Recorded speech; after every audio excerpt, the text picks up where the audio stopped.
Bienvenue sur Tendance économique, un magazine de reportage et d'analyse des enjeux de la croissance économique sur le continent africain. L'état des lieux de l'activité de crypto-monnaie reste encore méconnu en Afrique centrale en l'absence des rapports sur le nombre d'acteurs et le volume des transactions. Pourtant, au Cameroun, un rapport d'évaluation des risques de blanchiment d'argent fait état des flux financiers illicites de 160 milliards de francs CFA ayant circulé dans le réseau de crypto-monnaies et utilisés par des terroristes. Dès lors, de nombreux pays africains sont réticents à la réglementation du secteur où circulent les crypto-monnaies, mais les Africains, eux, en sont friands. Quelle est la définition de la crypto-monnaie? Quels sont les enjeux d'utilisation de cet instrument d'échange et d'instruments également de paiement? Nous allons en parler dans cette émission réalisée à Bangui avec Émile Parfait-Sim. Émile Parfait, bonsoir. Bonsoir, monsieur Cédric. Merci d'être notre invité dans cette émission. C'est moi qui vous dis merci de m'avoir offert ce plateau. Depuis quelques années en Afrique francophone et dans le monde, l'on parle de crypto-monnaie, de monnaie virtuelle. De quoi il s'agit concrètement? Alors la crypto-monnaie, c'est une monnaie qui a été créée en 2009, après la crise des subprimes qui a touché tout le monde entier en 2008. C'était à cette époque-là pour décentraliser le système bancaire et, n'est-ce pas, faciliter les transactions au niveau des transferts. Et cette crypto-monnaie, le Bitcoin, au début, c'est la toute première, a été créée par un certain Satoshi Nakamoto. C'est un pseudonyme. On ne connaît pas réellement la personne qui est derrière cette création. Et, n'est-ce pas, depuis lors de 2009 à nos jours, le Bitcoin a pris des potentialités énormes. Il est passé de 0,001 $ à la création en 2009 à 58 000 $ à l'heure où je vous parle.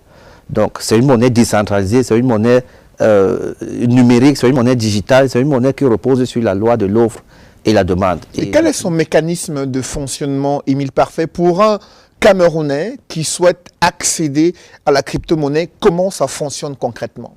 Alors, pour un Camerounais qui souhaite accéder à la crypto-monnaie, il faut savoir que le Bitcoin, je veux beaucoup parler du Bitcoin parce que c'est la monnaie mère, c'est une monnaie qui a plusieurs définitions. Certaines personnes l'achètent pour faire des transactions, des transferts. D'autres l'achètent pour faire des investissements parce que c'est en même temps un actif financier. Et en tant qu'actif financier, on l'achète lorsque le prix est bas et on revend lorsqu'il prend de la valeur. Et c'est ça qui fait sa plus-value. Alors pour un Camerounais qui veut acheter, il faut d'abord savoir pour quelle raison il achète. Si c'est pour fructifier ses revenus, bien entendu, il va s'adresser aux professionnels du métier parce que le trading des crypto-monnaies, c'est un métier. Ce n'est pas un jeu au hasard, ce n'est pas la loterie, non. C'est un métier. Cette activité a créé plusieurs autres métiers. Aujourd'hui, vous avez des conseillers en crypto-investissement, vous avez des traders, vous avez des crypto-reporters, vous avez tout un tas de métiers qui ont été créés, des mineurs. Il faut donc s'adresser à ces personnes-là lorsque vous voulez acquérir des crypto-monnaies. Et puis, ces personnes-là vont identifier votre besoin. Soit si c'est pour faire des transactions, c'est-à-dire des transferts, soit c'est pour faire un investissement. On vous dira à quel moment acheter et à quel moment vendre. Alors, Émile Parfait, sur le marché financier d'Afrique centrale, on a vu la COSUMAF qui a interdit de fonctionnement de nombreuses entreprises qui ont laissé croire à leurs clients qu'ils font dans la crypto-monnaie et se sont retrouvés en incapacité pour certaines d'entre elles de rembourser les fonds investis au départ par leurs clients. On a également observé ce rapport fait par les services de renseignement camerounais qui fait état de 160 milliards de francs CFA comme flux illicite utilisé par des terroristes dans les réseaux de crypto-monnaie. Vous qui êtes dans ce secteur, comment expliquer cette floraison de marchés financiers illicites qui profitent de la méconnaissance de leurs clients sur les enjeux et de l'utilisation de la crypto-monnaie? Alors, il faut savoir que dans tout métier, il y a les brebis galeuses. C'est un secteur ouvert à tout le monde, les crypto-monnaies. Mais seulement, il faut apprendre. Il faut connaître les tenants et les aboutissants. Il faut savoir comment ils fonctionnent. ces entreprises qui ont fermé, je ne sais pas exactement si elles faisaient dans des crypto-monnaies, mais nous déplorons parce qu'aujourd'hui, nous sommes en train de travailler, nous sommes en train d'expliquer aux États que c'est un investissement c'est un secteur qui peut rapporter beaucoup à l'Afrique. D'ailleurs, le Nigeria est le 5e pays dans le monde à faire les transactions en crypto-monnaie pendant la crise du Covid. Et donc, c'est un secteur qui rapporte beaucoup. C'est un secteur qui crée beaucoup d'emplois. C'est un secteur qui crée, n'est-ce pas, beaucoup d'espoir à la jeunesse africaine qui en a perdu. Et comme je vous ai dit, il y a des brebis galeuses et il y a certaines personnes... Mais c'est aussi un secteur qui profite aussi aux terroristes, avec ce rapport du Cameroun qui estime qu'il y a 160 milliards de francs CFA qui ont circulé en 2018 dans les réseaux de crypto-monnaies et qui ont profité aux bandes armées séparatistes dans les régions anglophones. Je ne peux pas, n'est-ce pas, bien vous expliquer parce que je ne suis pas terroriste. Moi, j'ai investi dans les crypto-monnaies pour fluctuer mes revenus. Mais notez que chaque innovation a ses limites. Autant Internet aujourd'hui a beaucoup de limites. Regardez ce qui se passe dans les réseaux sociaux. Il y a même des gens qui forment, je crois que j'ai vu encore récemment, tout un gouvernement formé au Cameroun dans les réseaux sociaux. Il y a des gens qui sont élus présidents de la République dans les réseaux sociaux. Il y a des gens qui sont ministres, médecins. Tout secteur a des limites. Voilà pourquoi nous on appelle les États de l'Afrique centrale, l'Afrique francophone en général, parce que même l'Afrique de l'Ouest y compris, à trouver un cadre réglementaire. Avec le cadre réglementaire, comme ça se fait dans d'autres pays, n'est-ce pas, on pourra limiter beaucoup de choses. Par exemple, à Dubaï, nous avons une entreprise à Dubaï, Sim13 Commercial Broker, qui a une licence d'exploitation des crypto-monnaies à Dubaï. Si vous achetez les crypto-monnaies ailleurs, ou alors si vous vous faites payer ailleurs par une tierce personne, n'ayant pas le reçu de ces entreprises-là, l'État vous frappe. On considère que vous avez soit arnaqué, soit volé, je ne sais pas. Pour acheter les crypto-monnaies à Dubaï, il faut aller dans l'entreprise X ou Y. Et nous en faisons partie. C'est la même chose qu'on doit faire en Afrique francophone. Au Cameroun, tout le monde devrait savoir que désormais, si je veux acheter les crypto-monnaies, je dois me diriger dans telle entreprise. Comme les banques. Si je veux vendre mes crypto-monnaies, je dois aller dans telle entreprise. Tel que, lorsqu'on constate qu'il y a une fuite quelque part, on s'adresse simplement à cette entreprise qui a un KYC, qui peut dire qu'effectivement, oui, X ou Y personnes achètent les crypto-monnaies. Et c'est justement là le reproche qui est fait à certains bureaux de crypto-monnaies, c'est l'absence de traçabilité et de l'origine de la monnaie fiduciaire investie par un client pour s'acheter des crypto-monnaies. Il y a très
Nous fonctionnons actuellement sur Internet parce que la plateforme existe depuis très longtemps et pas seulement au Cameroun.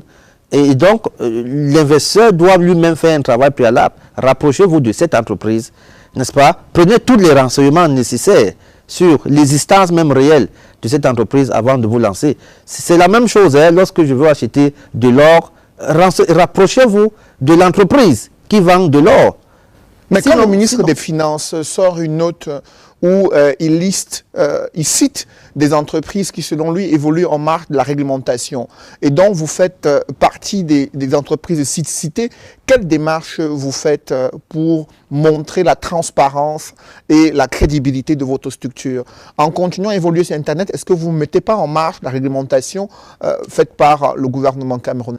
Alors, il faut noter que au mois de février 2020, c'est nous, Global Investment Holdings, que nous sommes rapprochés de la commission de surveillance du marché financier pour leur dire qu'il y a une telle activité qui existe sur Internet. Il y a une telle activité qui peut rapporter beaucoup d'argent en Afrique, à la jeunesse africaine et centrafricaine, c'est-à-dire l'Afrique centrale.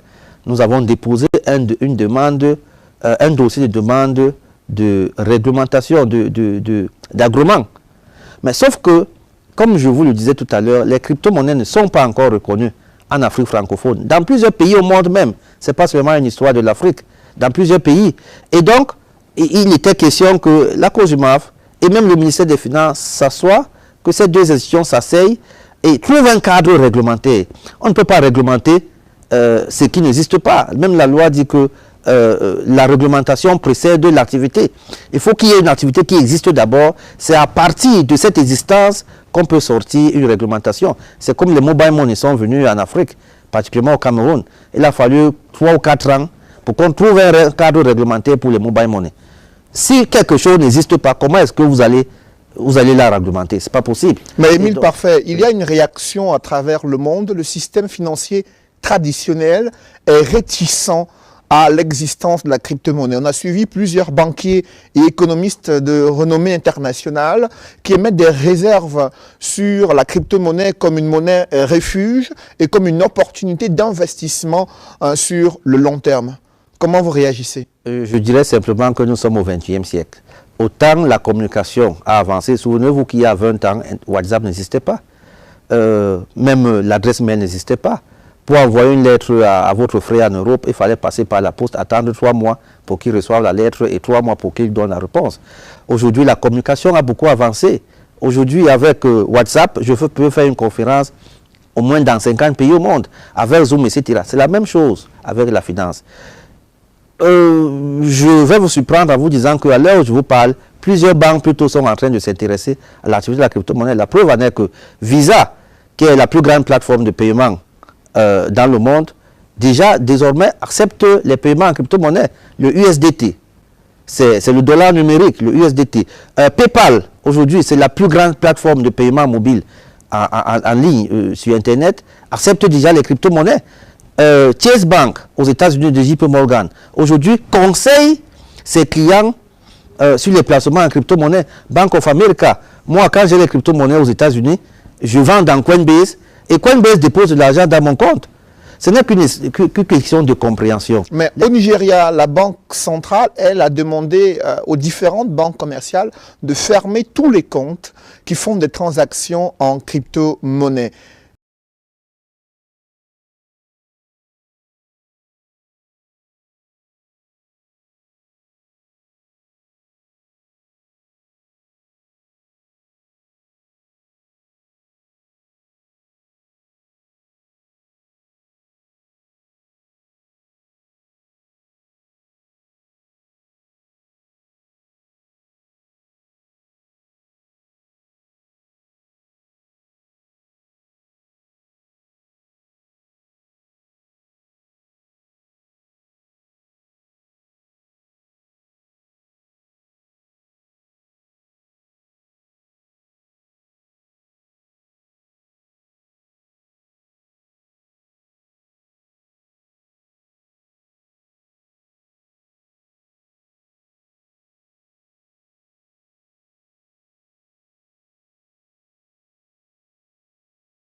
Comme des traders dans la crypto-monnaie qui ont fermé du jour au lendemain, ayant utilisé les investissements et l'épargne des Camerounais durant de nombreuses années. Dans ce contexte, on rassure le public, on rassure l'opinion nationale et internationale. De quelle manière concrètement? Je le disais tout à l'heure, je déplore le fait que beaucoup de personnes se lancent dans ce secteur sans maîtriser le fonctionnement de ce secteur d'activité. Et je suis également d'accord que le ministère des Finances joue son rôle de gendarme, de police, parce que sinon n'importe qui va se jeter dans ce métier disant qu'il fait le trading alors qu'il n'en fait pas. Nous avons 3 représentations au Cameroun, une direction générale commerciale et technique où nous avons formé des traders. Nous avons la toute première salle de marché sur le trading des crypto-monnaies en Afrique francophone. Vraiment, nous nous battons comme ça pour démontrer à notre État que ce n'est pas une activité qui va nuire à ses citoyens, mais nous sommes également d'accord du fait que l'État essaye de... Parce que cette note du ministre va permettre de faire le tamis. On va séparer du bon grain au mauvais. Et vous convenez avec moi que ces entreprises ne sont même pas souvent bien structurées. Je ne suis pas sûr qu'elles ont des... Nous, on a mis beaucoup de moyens dans la technique, la technologie. Nous faisons la recherche et le développement. Nous concevons des applications blockchain. Parce que la crypto-monnaie repose sur la technologie blockchain, qui est l'une des premières technologies aujourd'hui dans le monde, que toutes les banques, les grandes banques utilisent.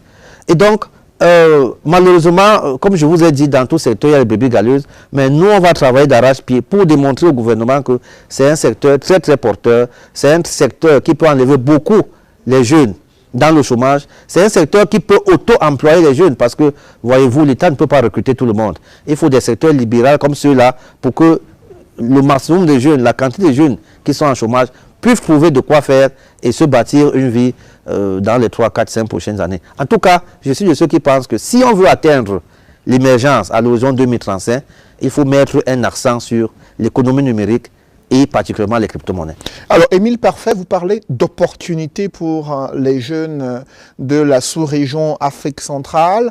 Concrètement, les bitcoins, la crypto-monnaie, cela permet de gagner de l'argent. Comment ? Pour des jeunes qui pourraient s'y investir? Quels seraient les métiers, par exemple, qui gravitent autour des transactions numériques et virtuelles? À ce jour, Global Investment Trading a formé plus de 1000 jeunes au Cameroun. 1000 jeunes qui sont devenus des traders.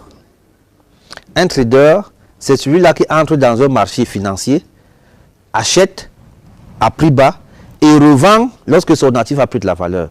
Un trader en français veut dire un commerçant. La grand-mère qui est au marché là, qui vend du macabo, elle est trader.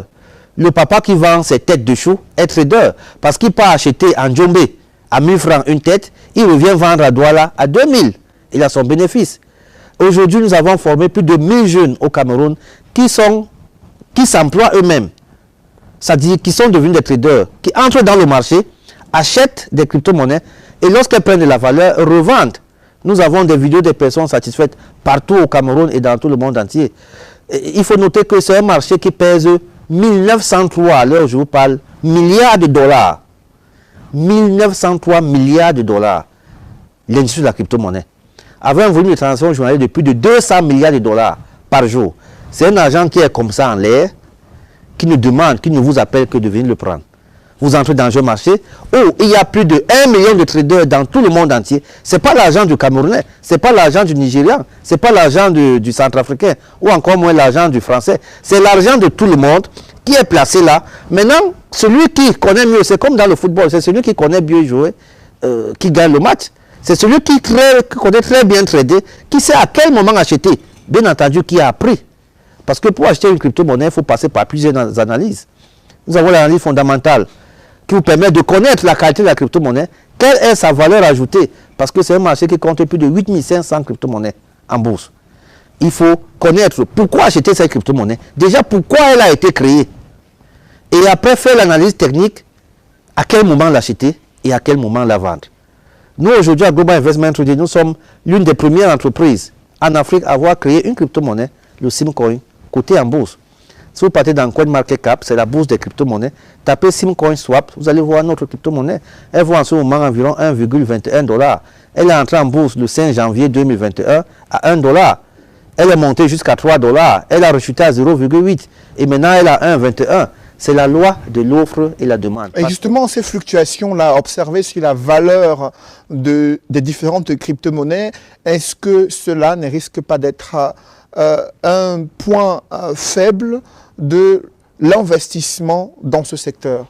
Je dirais que c'est même le point fort. Parce que s'il n'y a pas fluctuation et il n'y a pas business, on ne peut pas trader le franc CFA. Il ne fluctue pas. Il est 1 franc aujourd'hui, 1 franc même après 100 ans, il ne fluctue pas. Le business existe lorsque justement il y a fluctuation. Quand il y a fluctuation, on achète bas et on revend quand ça prend la valeur. Si aujourd'hui le Bitcoin ne fluctue plus, moi je vais changer de métier. Je ne serai plus trader parce qu'il ne va plus me rapporter. Alors comment vous faites, Émile Parfait, pour quitter du Bitcoin à une matérialisation de cet argent pour l'investir dans le monde réel où nous sommes? Effectivement, parce que je considère le Bitcoin comme un investissement et non comme une valeur refuge et non comme autre chose. Un investissement, c'est quoi? C'est que lorsque vous avez investi, vous avez eu du bénéfice, vous diversifiez. C'est ça qui nous a permis d'investir aujourd'hui dans l'agriculture, dans l'élevage, dans l'immobilier, dans le transport aérien, dans plusieurs autres secteurs. Parce qu'une entreprise, parce que je vais dire que le risque zéro n'existe pas en affaires, n'est-ce pas? Mais pour ramener votre risque à zéro, il faut diversifier. Je n'investis pas dans la crypto-monnaie au point où lorsqu'elle monte, je continue à les regarder. Non, je dois vendre, prendre la plus-value et investir dans d'autres secteurs pour également continuer à créer et les emplois et d'autres activités. Nous avons une très grande ferme à Kribi qui produit plus de 25 000 poussins d'un jour. Par mois, autant pour moi, c'est une couveuse. Nous avons une closerie. Je produis plus de 3 tonnes de poissons, les silures, par mois. À Kribi, j'ai des porcs. Je suis en train de construire l'une des plus grosses porcheries en Afrique centrale qui va produire plus de 5 000 porcs par an au Cameroun. Vous voyez, tout ça, ce sont les bénéfices que nous sommes faits dans les crypto-monnaies. Alors, oui, Émile Parfait, pour le moment, le gouvernement camerounais a interdit le fonctionnement des entreprises qui font dans le trading des crypto-monnaies. La COSUMAF n'a pas encore opéré en matière de réglementation de ce secteur d'activité. Qu'attendez-vous de ces différentes autorités? Alors, ce que nous attendons aujourd'hui, c'est que le ministère des Finances essaye de voir dans quelle mesure, n'est-ce pas, il va accorder, par exemple, des autorisations provisoires en attendant de trouver, n'est-ce pas, un cadre réglementaire. Je suis d'accord que ça ne va pas venir du jour au lendemain, mais il peut accorder des autorisations provisoires aux entreprises sérieuses, bien entendu, après avoir, n'est-ce pas, investigué dans ces entreprises-là et voir où il y a la faille, et voir en tout cas, il peut poser certaines conditions, telles que si X ou Y entreprise respecte ces conditions, en fonction de l'évaluation qu'ils auront fait, ils sont des experts. Le ministère des Finances, c'est quand même la finance, ils sont des experts de tous bords. Et ils peuvent évaluer une entreprise, voir si elle peut tenir à court, à moyen ou à long terme, afin de délivrer, par exemple, des autorisations provisoires en attendant sortir un cadre réglementaire. La COSUMAF, quant à eux, ils sont en train de travailler là-dessus, voir dans quelle mesure, à court terme, ils vont, n'est-ce pas, créer ce cadre pour qu'on ne tue pas ce poussin qui est encore dans l'œuf. Sinon, c'est beaucoup d'emplois qui vont finir comme ça. C'est beaucoup de personnes. Je ne sais pas, mais je dis, notre activité aujourd'hui au Cameroun a créé plus de 20 000, je dis bien plus de 20 000 emplois indirects au Cameroun et plus de 100 emplois directs jusqu'à l'heure actuelle. Je dis bien plus.